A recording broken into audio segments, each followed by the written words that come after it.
Bonjour les amis, aujourd'hui je vais vous montrer comment dépanner un mixeur de la marque CEP et quelle est l'étape à suivre. Généralement c'est une étape qu'on suit dans tous les dépannages possibles de tous les appareils électriques. Donc voilà, on commence toujours par inspecter le secteur.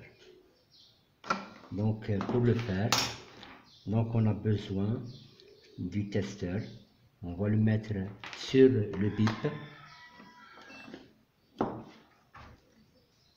et on va inspecter le fil. Voilà, donc là c'est l'entrée du secteur et là c'est les fils qui sont attachés à l'intérieur du mixeur.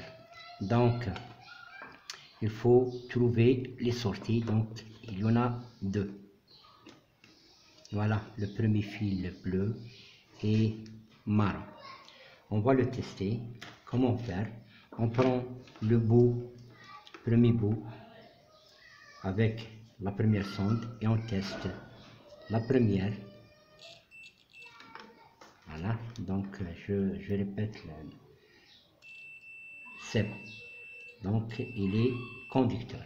Je le mets dans l'autre bout pour savoir s'il n'y a pas de masse à l'intérieur. Donc c'est bon, il n'y a pas de masse. Je continue l'inspection.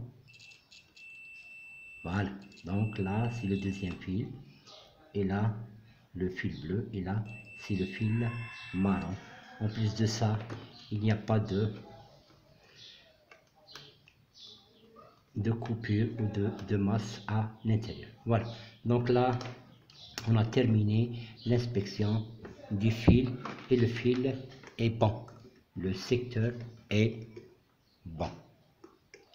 Maintenant il y a un switch, un bouton poussoir, il est là en noir, un bouton poussoir qui a deux extrémités utilisées. Donc le bouton poussoir, quand on appuie ça marche, quand on relâche il revient à sa position initiale. Donc on va le tester. Comment le tester? Donc je le teste de la manière suivante. Donc je mets les deux sondes à ces deux extrémités et ça sonne pas. J'appuie et ça sonne pas. Donc ça veut dire là j'ai trouvé la panne. On a trouvé la panne, on va essayer une autre fois. La panne est dans ce switch là. Donc la panne est détectée. Ce switch ne fonctionne pas. Donc il suffit de l'enlever et de le remplacer.